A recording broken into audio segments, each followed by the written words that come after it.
Quels sont les contacts permis, les contacts autorisés, les contacts non autorisés. Et la partie que je préfère, c'est la partie Hashkafa, parce que normalement, Hashkafa, donc c'est la pensée juive, la compréhension de la halakha, si on peut dire, de la Torah. Parce que normalement, si on fait bien la partie Hashkafa, automatiquement, la halakha, ça va tout seul après. D'accord? On peut presque deviner seul, on vérifie juste après que on a bien pensé en regardant la halakha. Donc la partie halakha, on va la faire à la fin, puisqu'on dit que si on a bien fait la partie Hashkafa, la partie halakha elle va toute seule. Donc à la fin, je vous poserai des questions, qu'on appelle ça un quiz, je sais pas, un quiz, ouais. Et vous répondrez vous-même, permis, interdit, minatora, des rabanan, les khumra, les kula, etc., marloquette, d'accord. Donc je pense que instinctivement, tout le monde saura répondre.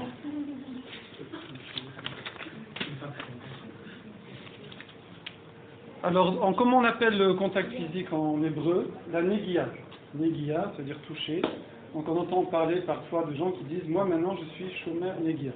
D'accord? Et c'est vrai que de nos jours, c'est pas facile d'être shomer negia, parce que nous vivons en Europe. Et en Europe, c'est pas vraiment la tendance. D'accord?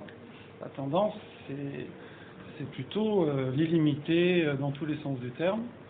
Et la Torah prescrit plutôt le limité, le ciblé, le réfléchi, et ce qui n'est pas la tendance en Occident. Alors, ce que moi je vais essayer de vous transmettre ce soir, et je vous préviens, je me parle à moi-même également, même si j'ai un certain âge et tout, et que au Hachem, on va dire, je suis pas concerné, mais bon. Ensuite, je me parle à moi-même, on va dire, à mon passé également. Et je vais essayer de vous transmettre une argacha, un sentiment, qu'en réalité, c'est pas quelque chose de si extraordinaire que ça, c'est pas quelque chose de si difficile que ça. Simplement, c'est nous qui sommes influencés par la société où on est, ici en Europe, et qui fait qu'on a l'impression que c'est une prouesse, que c'est quelque chose d'extraordinaire, que c'est quelque chose d'inaccessible. Oui.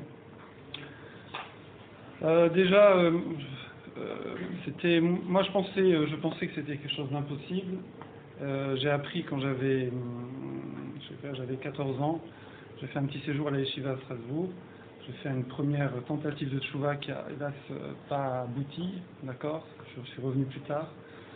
Et j'étais avec quelqu'un dans un bus, il m'a dit, tu sais, on n'a pas le droit de toucher une fille. Je suis tombé des nues. C'est pas possible, mais tu rêves, ça n'existe pas, Je pense comme tu me disais, on n'a pas le droit de boire de l'eau, on n'a pas le droit de respirer, c'est pas possible, ça n'existe pas, c'est pas possible. Bon, j'avais 14 ans, j'étais sérieux et tout. À cette époque-là, c'est un bisou là, éventuellement entre les deux joues, et les mains dans le dos, d'accord? Vraiment, bon, je m'excuse, ce soir, ça va être un cours, je vais dire les choses clairement, d'accord? Donc, c'est le dernier, on peut y aller, donc, on peut tout dire. Voilà. C'est enregistré, oui, mais bon, ce ne sera pas en ligne. Voilà. Donc, vraiment, je n'arrivais pas à le croire. Et c'est vrai que par la suite, j'ai fait la fac et tout, et c'est vrai que j'ai pas accompli cela ensuite, parce que c'est quelque chose que j'ai pas compris, que j'ai pas intégré, qui me paraissait complètement anachronique. Vraiment, c'est d'un autre âge, d'une autre époque, donc voilà.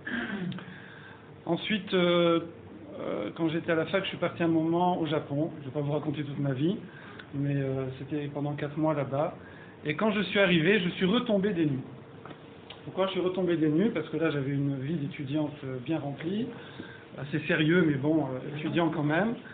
Et quand je suis arrivé là-bas, j'ai découvert un autre monde, une autre logique qui, pour le commun des mortels là-bas, alors bon, c'était il y a 25 ans, hein, d'accord, 26 ans, ça a peut-être évolué depuis, surtout par l'influence de la télévision. Parce qu'en fait, là-bas, il y avait la télévision japonaise, il y avait la culture japonaise, et il y avait les séries américaines qui arrivaient, qui étaient totalement en contradiction avec la civilisation japonaise. Donc depuis le temps, ça a dû changer à cause de ça. Et donc je suis arrivé là-bas et j'ai vu une civilisation dans laquelle la norme Mais la norme, non, ne restez pas debout, madame, je vous prie, mademoiselle. Ne restez pas debout, vous avez une chaise? C'est vrai? D'accord, ok. Maintenant, je me lève moi aussi. Non. Et donc, la norme là-bas, la norme, c'est que les gens ne se touchent pas avant le mariage. Mais vraiment, c'est la norme simple, quoi. Hein. Et les gens, dans la rue, évidemment, il n'y a rien du tout. C'est à la télévision, en tout cas dans la télévision japonaise, il n'y a rien du tout. Et c'est une loi dans le pays, de toutes les façons. C'est une loi dans le pays qu'il est absolument interdit, sous toute forme que ce soit, à part si c'est vendu sous le manteau, disons, mais toute vente officielle, toute présentation officielle, même dans un établissement affiché comme pour nous, d'accord, vous avez compris, ou dans un magazine pour nous, d'accord, et bien malgré tout, même sous cette forme-là, en aucun cas il ne doit être montré une partie qui est comme la barbe, qui est chevelue, on va dire, pour pas dire autre chose, ok. Et des gens là-bas, j'étais dans une famille, je vivais dans une famille, et le jeune homme qui vivait dans cette famille, qui avait mon âge, qui était étudiant, j'ai mis très longtemps à me rendre compte qu'il avait une copine, simplement parce qu'il y avait une jeune fille qui nous suivait quand on arrivait le matin à la fac, d'accord, au laboratoire. Et donc au bout d'un moment, j'ai fini par remarquer qu'il y a quelqu'un qui nous suivait, et il m'a dit, ne le dis à personne, mais c'est ma copine. Bon, et vous faites quoi? Rien. Rien du tout. Mais même pas ça, on ne se touche pas, on ne se téléphone pas, on se voit. On se voit comme ça, et on ne se parle pas devant les autres. Si à un moment on se croise, je veux dire on se voit et c'est tout, et on sait qu'on est amis, mais c'est tout. Voilà. Une fois dans le métro, j'ai croisé un garçon et une fille qui travaillaient dans le même laboratoire. Ils étaient assis côte à côte, ils parlaient gentiment, et ils m'ont dit, ne le dis à personne. Je dis, non, je dis à personne. Je veux dire, vous avez pris le métro, je veux dire, je comprends pas. Voilà. Donc, ça c'est... alors, bon, j'imagine qu'il y a d'autres pays. C'est-à-dire que nous, on est ici comme ça en Europe.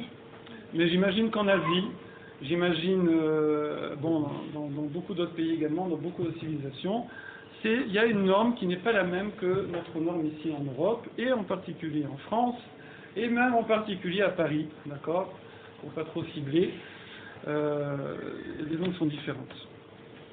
Alors le fait de réaliser ça, ça sert à quoi? Avec tout ce qu'on va dire par la suite, mais là je n'ai même pas encore parlé de Torah pour l'instant, je parle juste que tout le monde ne s'est pas, entre guillemets, libéré de ça dans le monde entier, comme nous ici, enfin pas nous, mais en France, parce qu'à partir du moment où quelqu'un sait que c'est possible, à partir du moment où quelqu'un, quelque part, il y croit, alors il peut réussir à le faire. Mais tant que quelqu'un n'y croit pas, il n'y arrivera pas, c'est évident. Alors maintenant, on va essayer de se motiver un petit peu. Donc, pourquoi il faut se préserver de tout contact physique avant le mariage? Déjà, bon, parce que la Torah l'interdit. Si la Torah l'interdit, c'est que c'est bien, ok, évidemment. Ou les rabbanan l'interdisent dans certains cas. Mais on va essayer de se motiver par des explications, entre guillemets, logiques, on va dire. Déjà, lorsqu'une personne, elle, comme vous tous, j'imagine, la plupart, vous cherchez votre zivug, vous cherchez l'homme de votre vie, la femme de votre vie, et c'est la recherche la plus ardente et la plus chère que l'on ait. C'est le vœu le plus cher que l'on ait, je vous souhaite ça aille très très vite, Hashem. Et donc forcément, on veut y croire. Comme on a dit tout à l'heure, quand on veut y croire, ça se réalise. Et on cherche forcément à voir dans la personne qu'on va rencontrer le fameux zivug, l'épouse qu'on cherchait ou le mari qu'on cherchait. Et comme on veut y croire, alors on va souvent s'auto-persuader. Et le fait de griller les étapes va nous troubler dans ce jugement-là et peut nous amener à tirer des conclusions trop hâtives avec toutes les conséquences que ça peut avoir. C'est-à-dire que notre jugement, il est forcément influencé par l'aspect extérieur d'une personne, déjà sa beauté, la façon dont elle se comporte. Et si en plus la personne, il y a, comment dire, un contact physique entre ces personnes-là, alors ça va être une exagération énorme des sentiments, des sentiments qu'il peut y avoir au départ, qui ne correspondent pas forcément à ce qui devrait être.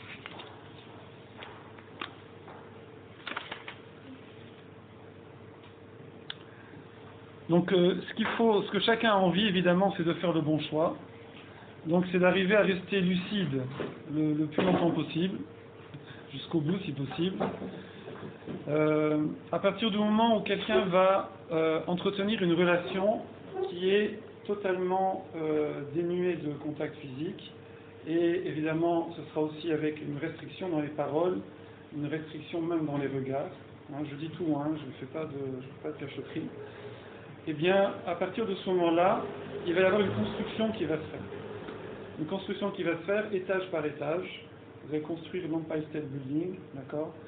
Et donc, au fur et à mesure des rencontres, des discussions, ensuite, lorsque vous vous séparez, vous réfléchissez à ce qu'elle vous a dit, ce qu'il vous a dit, et vous avez l'esprit le plus dégagé possible, si on peut dire, pour pouvoir être lucide, réfléchir, savoir quelles sont les bonnes questions à poser ensuite, quels sont les sujets à aborder ensuite, et vous allez vraiment connaître la personne et vraiment tisser un lien qui va mener, on va dire, aux fiançailles. Après les fiançailles, eh bien, il faut continuer à construire jusqu'au mariage. En général, c'est rare qu'il y ait moins de plusieurs mois entre la première rencontre et le mariage, d'accord, même si on est très rapide. Et donc, pendant ces mois-là, on va construire une relation qui va être vraiment les fondations de toute la vie commune. Plus cette relation-là, elle aurait été profonde, véritable, elle aurait été basée sur des sentiments vrais, plus on a des chances déjà de ne pas se tromper, ça c'est déjà une chose, c'est énorme évidemment, mais également la suite, c'est-à-dire après le mariage, eh bien, va dépendre énormément de ce départ. Ça, c'est une notion que l'on voit non seulement avant le mariage, mais qu'on voit aussi après le mariage. Vous savez très bien qu'après le mariage également, nous avons la particularité très intéressante dans la Torah d'être mari et femme à mi-temps, à peu près, au niveau des relations conjugales. Et l'autre mi-temps, on est mari et femme avec des relations sentimentales, mais pas physiques. Donc il y a effectivement ce qu'on appelle non seulement il n'y a pas de contact physique pendant à peu près la moitié du mois, mais en plus il y a ce qui s'appelle des achakot, des éloignements, c'est-à-dire que les personnes vont même mettre une certaine distance, très légère distance, pour toujours avoir en mémoire, en tête cet interdit-là. Et les personnes vont pouvoir, pendant la moitié du mois, continuer à créer ce lien qu'elles ont commencé à créer déjà avant le mariage. Elles vont continuer à le créer. Évidemment, il y a plus de permissions, on peut se regarder autant qu'on veut, les paroles peuvent être beaucoup plus tendres qu'avant le mariage, mais il n'y a strictement aucun contact, et même moins que ça, il n'y a pas. Et c'est ce qui permet au couple, d'année en année, de continuer cette construction, on va dire, cette partie de la vie commune va ensuite se concrétiser, ce qui n'est pas le cas avant le mariage, mais se concrétiser par ensuite un lien physique qui va avoir été enrichi grâce au lien spirituel, au lien sentimental qu'il y a eu avant, et ainsi de suite, et comme ça on monte de niveau en niveau, et toute la vie on construit cette chose-là extraordinaire qui est unique chez nous. Il faut savoir également que la qualité des enfants, puisque on veut se marier mais on veut aussi avoir des enfants, on veut, Baruch Hashem, Bezrat Hashem, avoir les plus beaux enfants qui soient, d'accord. Et il y avait comme ça, à l'époque de Shmuel Hanavi, avant que Shmuel naisse, il y a eu une névoie comme ça que Shmuel allait, qu'un grand prophète, un grand Navi allait naître et qui s'appellerait Shmuel, d'accord.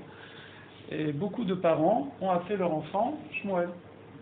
Et ça a été une génération extraordinaire parce que beaucoup d'enfants ont été exceptionnels. Parce que chaque parent espérait que ce soit le sien, le fameux Shmuel. Donc chacun a vraiment fait tous les efforts qu'il fallait dans la relation qu'ils avaient dans le couple, dans le shalom bayit et dans le chinour après l'éducation de leurs enfants. Et on voit que voilà, quand on fait ce qu'il faut, automatiquement les fruits sont là. Et ça c'est une première illustration du fait que la qualité des enfants va dépendre de cela. Et il y a également une histoire dans la Gemara, je ne me souviens plus dans quelle Gemara c'est. Il y a une histoire dans la Gemara où il y avait une femme qui avait beaucoup de shalom bayit avec son mari. Et vraiment, ils étaient très proches, ça se voyait. Et elle avait des copines qui étaient un petit peu jalouses. Et c'est pas très sympa, mais elle lui mettait le Ainara, elle lui mettait de l'œil. Ce qui fait que cette jeune femme-là, eh bien, elle n'arrivait pas à aller au Mikvé. Ça arrivait même, la Gemara raconte qu'elle était en chemin pour aller à la rivière, à l'époque ils allaient à la rivière, et en chemin, les femmes la regardaient, elle devenait Nida, d'accord. Donc elle rebroussait chemin, et une fois, son Rav lui a conseillé, il lui a dit, mais tu devrais dire à tes amis, ce qui est marqué effectivement dans la Gemara Nida, qu'une femme qui est beaucoup Nida, alors ses enfants sont particulièrement d'une très grande qualité. Alors ça va les calmer. Effectivement, quand elle a ébruité cet enseignement des Chachamim, de la Gemara, automatiquement, les femmes ne lui mettaient plus l'œil et elle a pu aller au milieu avoir des enfants. Donc on voit ici que ce que ce Rav a dit, c'est une Mara, ça veut dire c'est vrai, qu'à partir du moment où une personne elle va construire énormément cette relation avec son mari, alors les enfants vont avoir aussi un niveau exceptionnel. Ça veut dire que quelque part, à chaque fois que quelqu'un il va résister à ce Yetzirara, parce que le problème c'est qu'il y a quand même un Yetzirara vu l'environnement dans lequel on est, à chaque fois qu'il va résister à son Yetzirara, quelque part il est en train de faire ses enfants. D'accord? Même avant de se marier.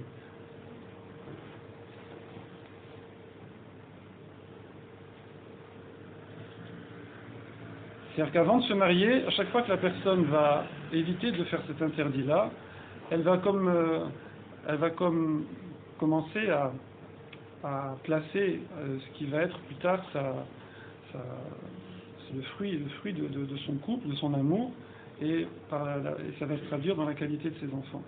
Vous allez me dire, bon mais ça de toutes les façons, à partir du moment où vous avez tous fait cette expérience-là, à partir du moment où on a décidé quelque chose, à partir du moment où on a commencé à le faire, en général, si la décision elle est totale et qu'on a tenu un certain temps, c'est fini. Ensuite, on n'a même plus d'Yetzirara là-dessus. D'accord? Bon, c'est vrai qu'on ne peut jamais être garant, il faut toujours se renouveler, rafraîchir ses décisions. Mais on va parler dans un cas où ça marche.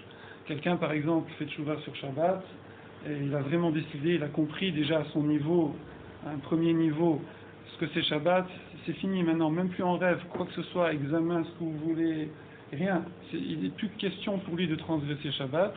Donc, quelque part, on va dire, il n'a plus d'Yetzirara sur Shabbat. Oui. Mais, alors, en vérité, il y a des niveaux dans Shabbat. Donc, il y aura l'Yetzirara de manger trop, de dormir trop, de faire autre chose. Mais il n'aura plus l'Yetzirara de transgresser Shabbat. Et de faire une mélacha, un travail interdit. Alors on pourrait se dire quelque part que maintenant la personne n'a plus de mérite, que finalement maintenant cette construction n'est plus en train de se faire. Alors les Chachamim nous disent que c'est pas comme ça. À partir du moment où quelqu'un, lorsqu'il était en période de Nisayon, en période d'épreuve, il a réussi à surmonter l'épreuve, il a réussi à faire cet effort-là, eh bien en vérité, même lorsqu'il sera, on va dire, en vitesse de routine, il va être en fonctionnement normal, qu'il n'y pense même plus, eh bien, malgré tout, il continue à avoir le mérite comme s'il avait encore cet effort à faire, même s'il n'a plus à le faire. Ça veut dire qu'une personne qui aura, avant le mariage, fait cet effort, qui est un effort par rapport à notre civilisation à nous, ici, eh bien, il y a d'autres endroits où ça l'est moins, eh bien, une personne qui aura fait cet effort-là, elle va récolter les fruits de cet effort pendant toute sa vie, pendant tout son mariage et au niveau de ses enfants, de ses descendants. Donc déjà, quand on réalise ça, ça motive, je pense. Oui. Si vous avez des questions, hein? Non, pas de questions, je continue.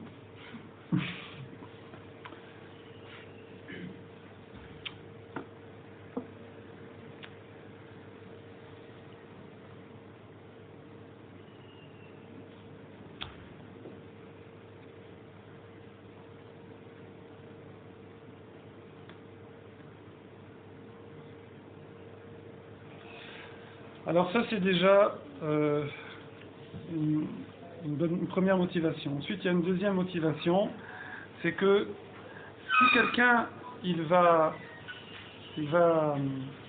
se permettre certaines choses, le problème c'est où est-ce qu'il va s'arrêter. Où est-ce qu'il va s'arrêter? Ça dépendra évidemment de chacun, de la culture de chacun, de l'éducation de chacun. Ça dépendra si une personne, si elle n'a jamais fauté, il y a moins de chances qu'elle faute. Lorsqu'une personne elle a déjà, hélas, fauté, ça va être beaucoup plus difficile pour elle, mais c'est encore possible de se reprendre. Des fois, au contraire, il va puiser dans le regret qu'il a eu. Il va puiser la force, justement, de maintenant de tenir les choses. Et c'est vrai que de nos jours, ça devient assez rare, mais malgré tout, j'ai vu, comme je prépare des khatanim au mariage, et j'ai vu des garçons qui étaient pas si religieux que ça, entre guillemets, qui avaient l'air plutôt cool, plutôt branchés, et forcément, quand on fait les lois de Nida, les lois du mariage, et qu'on prépare tout ce qu'il faut savoir pour se marier, automatiquement, je sais indirectement ou directement si le jeune homme, jusqu'où le jeune homme est allé dans les contacts, dans les relations qu'il a pu avoir avec les jeunes filles. Et des fois, je ne sais pas seulement des fois, mais plus souvent qu'on ne le croit, j'ai été très surpris de voir que des garçons se sont préservés de ça. Donc voilà, c'est savoir que c'est quelque chose qui est pas impossible, qui n'est pas contre nature, et c'est des garçons équilibrés, c'est des garçons, comme je vous dis, vraiment, même des fois, de très beaux garçons, très intelligents, qui ont beaucoup d'atouts, et qui pourtant n'ont pas péché là-dedans. Alors maintenant, beaucoup de personnes se disent, oui, mais moi, comment je vais pouvoir épouser quelqu'un si j'ai pas eu certains contacts physiques, sans rentrer dans le détail, chacun à son niveau, j'ai besoin de, entre guillemets, sentir la personne, voir comment, je sais pas, comment elle réagit, je ne sais pas, et voir si on est compatible, d'accord, les gens disent comme ça. Alors, alors souvent on répond à cette question-là, voilà, dans ce livre ici dont je me suis un petit peu inspiré, qui est une découverte de Myriam. Il y a beaucoup de témoignages dans ce livre, c'est fait d'une façon très agréable parce que c'est des dialogues et des témoignages. C'est pas du tout la même approche que moi j'ai, qui est plus un petit peu d'explication, d'essayer de comprendre le mécanisme. Là c'est comme si vous lisez un livre, un roman, mais à travers ça, ça permet de motiver. Si vous n'en avez pas besoin pour vous, Baruch Hashem, vous l'offrez à d'autres personnes autour de vous. D'ailleurs, ce que je dis aussi, si les personnes sont déjà très très motivées sur ce point, ça fait toujours pas de mal déjà de se renforcer, de se rappeler ça, mais ça vous aidera à aider d'autres personnes. En tout cas, cette question-là, elle y répond dans le livre, l'auteur du livre. En vérité, moi, je considère franchement que se poser une question pareille, c'est, je veux dire, sans être violent comme ça, c'est en fait de ne rien avoir compris, si on peut dire, à la vie quelque part, à la Torah, à l'amour, à ce que c'est que le couple, et être déjà emporté dans le tourbillon. Le fait d'avoir cette question-là. Pourquoi? Parce que nous savons que nous avons des neshamot. Quand je dis neshamot, nous avons une neshama. On sait que les Chaim nous disent c'est pas une neshama, on a vu ça dans les cours précédents. Et vous vous souvenez, donc il y a 5 niveaux de neshamot. C'est des niveaux tellement élevés qu'on essaye de les décrire, d'accord? Nefesh, Roar, Neshama, Chaya, Yechida, on essaie de les décrire. Nous, en cours, on a essayé de décrire les trois premières. Nefesh, Roar et Neshama. Les deux dernières, on a donné une définition comme ça qui est marquée dans les livres, mais ça y est, c'est déjà un petit peu au-dessus de nos asagot, de nos perceptions. Déjà que les trois premières, c'est pas facile à percevoir. Donc on a des niveaux de Neshamot extrêmement élevés. Et elles sont en nous, elles ne demandent qu'à s'exprimer. Et à partir du moment où les personnes vont se marier, à partir du moment où on rentre sous la choupa, il y a ce qui commence une fusion, comme s'il y avait un échange d'une partie des neshamot entre le mari et la femme. Et cette fusion-là va aller grandissante pendant les années, avec tout ce qu'on a dit, avec aussi la venue des enfants, avec la vie en général. Et évidemment, plus le couple vit al Pitora, plus cette fusion elle est intense, plus elle est forte, plus cette construction elle se fait. Et donc, il n'y a pas tellement cette question-là. Vous réalisez qu'il n'y a pas tellement cette question de est-ce que j'ai besoin de toucher quelqu'un pour voir si je peux vivre avec lui. Mais c'est se situer vraiment au premier niveau, au niveau du nefesh, de la vie physiologique, de la vie. On a en nous une grandeur spirituelle telle qui va évidemment nous aider, qui va nous permettre de construire notre couple et notre famille, qui fait que c'est pas une question qui se pose. C'est vraiment, si on peut dire, arad et pâquerette. Voilà. Alors vous allez me dire d'un autre côté, avant de dire ça, c'est une personne, elle va par son avodat Hashem, par l'étude de la Torah pour un garçon, l'étude surtout de la Torah chez Balpé, par le kiyum ha-mizvot, l'accomplissement des mizvot, par la tfila, par la prière, les personnes vont se construire. Donc à la limite, la personne que vous allez épouser au début, c'est qu'elle est comme ça, et lorsque 20 ans, 30 ans après, elle est plus grande que l'immeuble, d'accord? Donc c'est pas la même personne que vous avez épousée le potentiel, mais la personne avec qui vous allez vivre, ça va être une personne qui va être beaucoup plus grande que la personne que vous épousez au départ. Et donc tout ce travail-là, si la Torah a permis à Kadosh Baruch Hu de créer le monde, eh bien l'accomplissement de la Torah et la prière change la personne, et elle va faire que cette personne-là va se construire, ces deux personnes vont se construire ensemble, et comme on a dit, à partir du moment où il y a également un échange entre les deux personnes, au niveau de leur neshama, eh bien ça va créer quasiment, les conditions vont changer quasiment tout le temps. Donc cette question de départ, est-ce que je vais pouvoir m'entendre, j'ai besoin de toucher quelqu'un, vous sentez que c'est complètement déplacé, et on n'est pas du tout dans la même dimension. Je ne sais pas si j'arrive à vous le faire sentir ou pas, dites-moi. Oui ou non? Oui, ça va. Si vous dites non, on ne sent pas du tout, j'accepte. Je répète, je ne sais pas autrement. C'est-à-dire, quelque part, on croit être adulte, des fois à 20 ans, 30 ans, 40 ans, j'ai jusqu'à 50, comme ça je m'inclus dedans. En vérité, non, ça va durer toute la vie de devenir adulte.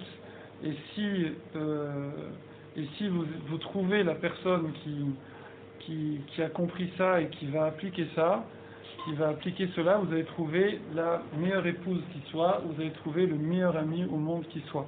Il n'y a pas à chercher une personne plus adaptée que cela, à partir du moment où c'est quelqu'un qui s'inscrit dans ce projet-là, dans ce programme. Alors maintenant, quelqu'un pourrait me poser la question, comme personne ne le fait, donc je vais le faire. Malgré tout, on voit que même dans un public très religieux, très très religieux, on voit malgré tout qu'il y a, même s'ils sont rares, des divorces. On voit qu'il y a des problèmes de shalom bayit. On voit qu'il faut parfois qu'interviennent des rabbanim pour faire du shalom bayit, même des fois des psychologues, des thérapeutes. On voit que, voilà, donc ce que vous dites, ça a l'air bien dans la théorie, mais nous, on a entendu d'autres choses. Qui c'est qui a posé la question? Qui s'est posé la question? Personne?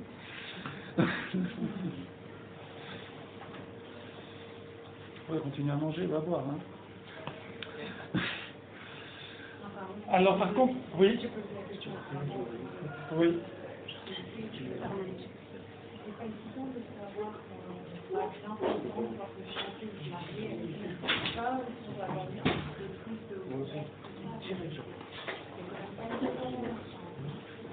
C'est pas évident.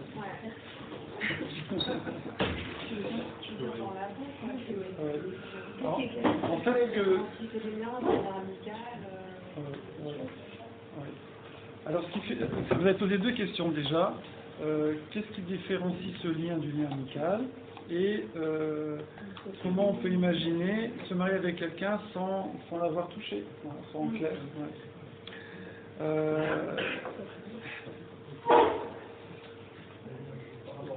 Alors déjà, oui, bien sûr. Alors déjà, qu'est-ce qui différencie du lien amical? Je crois qu'on n'a pas besoin de toucher quelqu'un pour savoir à quel point on l'aime.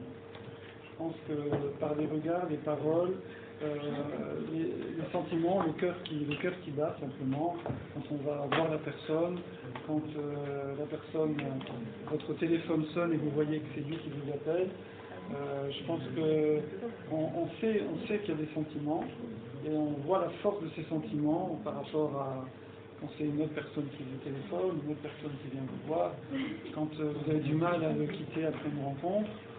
Ça, tout ça, c'est des critères qui permettent de savoir quels sont les sentiments qu'on a pour quelqu'un. Ouais. Oui. Alors, il y a effectivement une limite malgré tout, mais simplement, c'est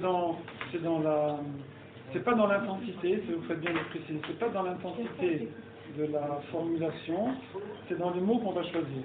Vous pouvez dire à une personne, en étant en chidour, lui dire, lui exprimer combien elle vous manque, combien vous êtes heureuse de la voir, combien elle vous apporte, combien elle vous sentez différent, combien... Ça, vous pouvez l'exprimer. Après le mariage, on va exprimer des choses plus physiques dans la parole, dans le sentiment. Vous voyez ce que je veux dire ou pas? À la limite, c'est même plus fort. Les sentiments exprimés. Un peu de réserve, oui, c'est sûr, forcément, c'est une réserve, mais à la limite, les sentiments que vous avez exprimés qui n'ont pas trait aux relations physiques sont à la limite beaucoup plus forts, beaucoup plus grands que des sentiments qu'on peut exprimer par rapport à une relation physique, style tapo et douce, je ne sais pas quoi, d'accord?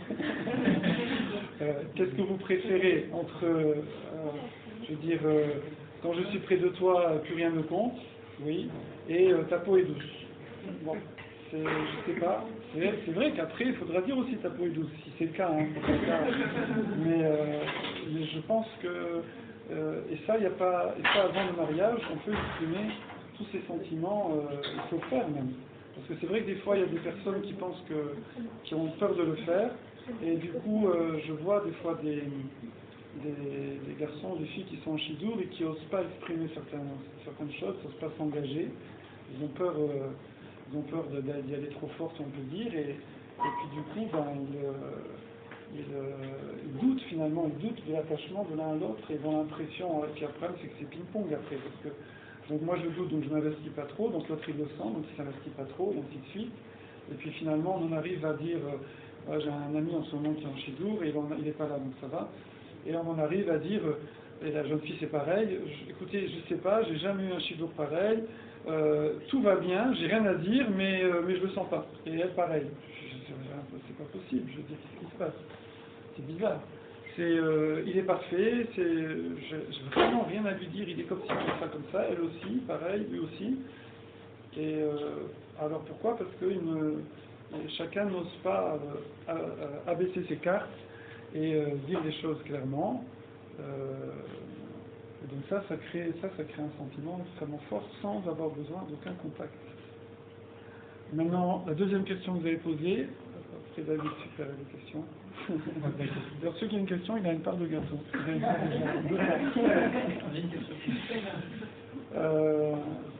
Vous avez dit, oui, après, comment on peut... alors, c'est ce qu'on a dit, disons, c'est que j'ai pas été assez clair. C'est dans la vie que vous allez construire, ensuite, après le mariage, quand plus c'est une vie de Torah, chacun à son niveau, hein, ce que je dis, c'est chacun à son niveau, évidemment, à son niveau, et progressivement. La vie que vous allez construire, qui forcément il y aura de la Torah dedans, cette vie-là, elle va faire que vous allez vous transformer, et vous allez vous adapter, et vous allez fusionner, et il n'y a pas de raison, qu'il n'y ait pas de compatibilité. D'accord ?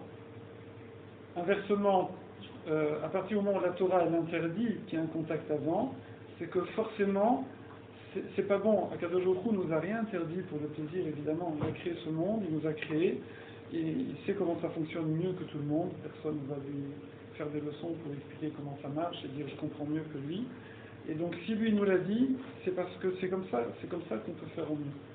D'accord ? De nos jours, beaucoup de gens, la tendance en Europe, c'est de dire on ne peut pas se marier sans avoir.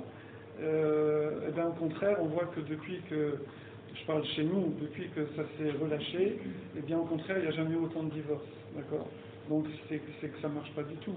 Et je peux vous garantir que j'ai pas un échantillon énorme, mais quand même plusieurs khatanim chaque semaine qui viennent chez moi, et depuis des années, donc au bout d'un moment, depuis presque 20 ans, donc forcément, ça fait beaucoup de couples. Eh bien, les couples qui ont le mieux préservé cela, c'est des couples qui marchent très bien. Les couples qui n'ont pas préservé cela, eh bien souvent ça a faussé le jugement au départ, comme on dit tout à l'heure, la lucidité. Et ensuite, après le mariage, très rapidement, il y a des garçons qui me disent mais pendant les Sheva Brachot, la semaine du mariage, j'ai vu que c'était pas du tout ça. D'accord ? Mais c'est pas sur les relations qu'ils ont vu, puisqu'ils les avaient faites déjà avant. D'accord ? Donc c'est pas là-dessus, c'est parce qu'en fait ils étaient aveuglés, ils voyaient pas vraiment les vrais midotes de la personne. Ils étaient aveuglés et ils ont voulu voir ce qu'ils ont voulu voir, d'accord ? Parce qu'on veut voir dans cette personne qui a exprimé des sentiments, on dit ça y est c'est lui, donc on a voulu voir que c'était la bonne personne, on s'est auto-persuadé, et c'est ce contact-là qui est interdit par la Torah, qui a faussé les choses, en grande partie. Déjà c'est pas facile même sans ça, mais en plus il y a ça, et donc après les gens découvrent, et alors des fois ils arrivent quand même à s'en sortir, parce que si malgré tout, maintenant qu'ils sont mariés, ils font le travail qu'il faut, qui est nécessaire, ils peuvent toujours s'arranger, c'est toujours récupérable, et puis des fois ils n'y arrivent pas, et là il y a actuellement un taux de divorce, j'ai pas de statistiques exactes, mais quasiment chaque semaine, j'entends des cas de jeunes couples, je parle, c'est dans la première année. C'est rare que ce soit pas dans la première année. Dans la première année, ou les deux premières années, ça se traduit par un divorce où c'est sauvé de justesse des fois. Et ça, c'est des choses qu'on n'entendait pas avant.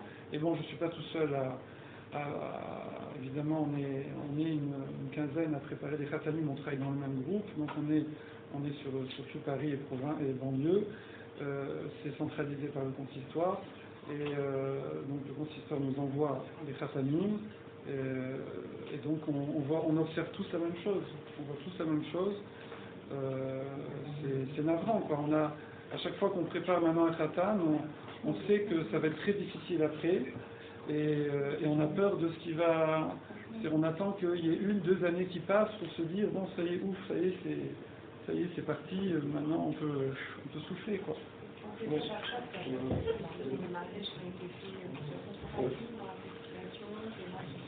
Non, il y a de tout. Je vais vous dire, nous on nous envoie, moi personnellement je prends surtout les gens peu religieux, donc je vois surtout cette catégorie de personnes.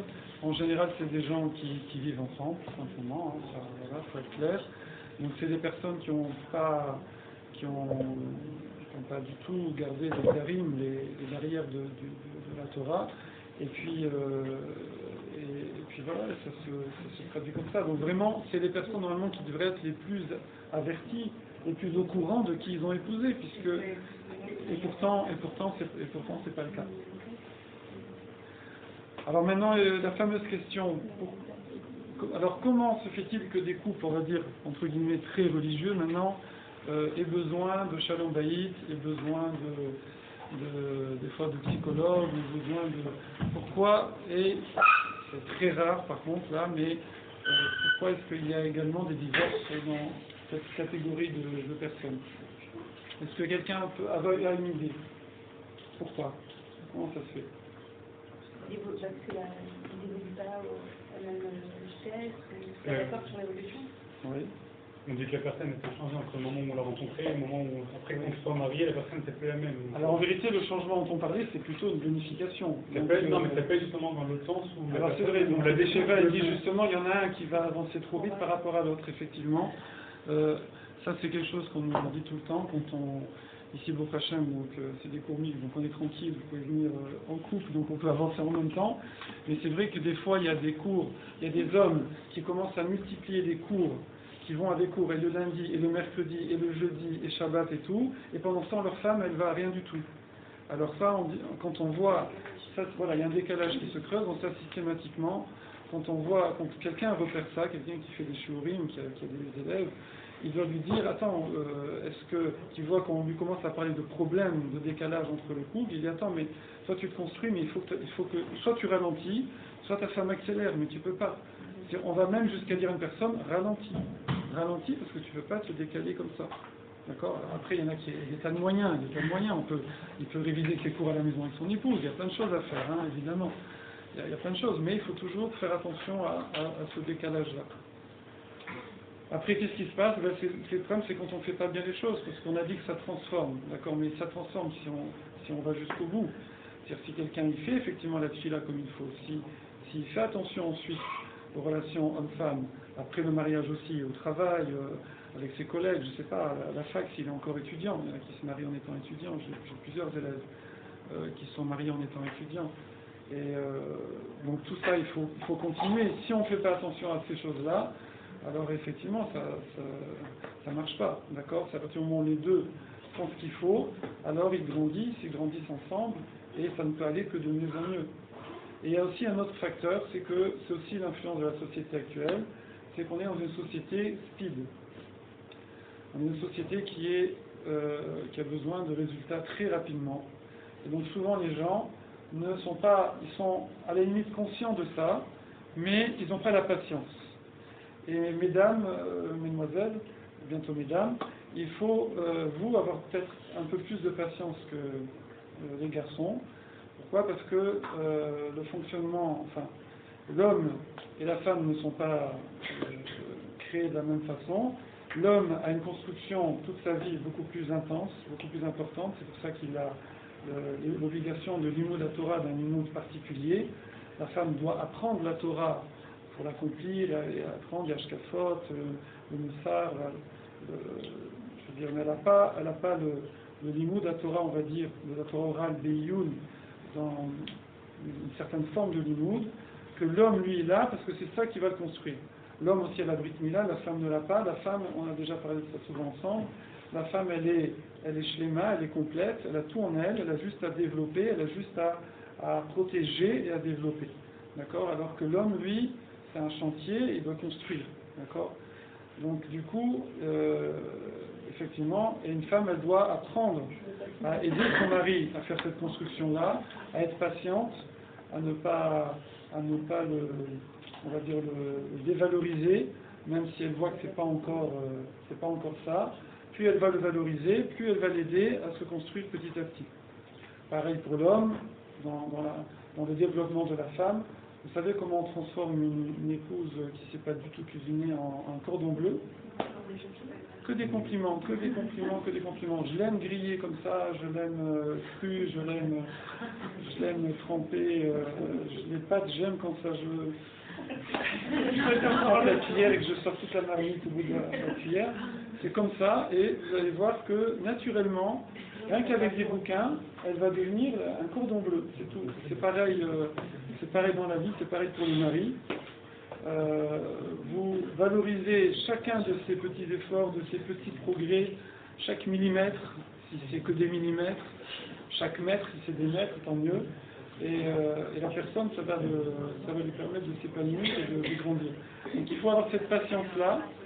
À partir du moment où on a cette patience-là, alors effectivement, alors souvent, tout le travail du Shalom Bayit dans un couple, c'est simplement faire réaliser à la personne que c'est normal, que c'est pas quelque chose d'exceptionnel, et permettre à la personne de voir positivement l'autre, de voir ses qualités plutôt que ses défauts, de voir plutôt ses progressions que les points sur lesquels elle n'a pas encore progressé, et de lui apprendre à avoir la patience d'attendre et de devenir l'époux le meilleur du monde ou l'épouse la meilleure du monde.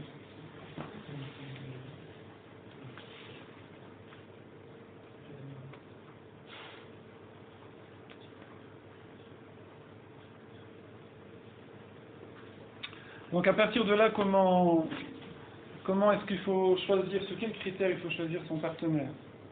Sur quoi on va flasher?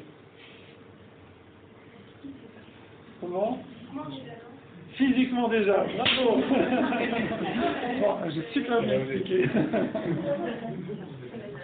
Alors, je vais vous dire physiquement, et puis on va voir s'il embrasse bien et s'il arrête bien. Voilà, c'est comme ça. Alors je recommence tout depuis le début.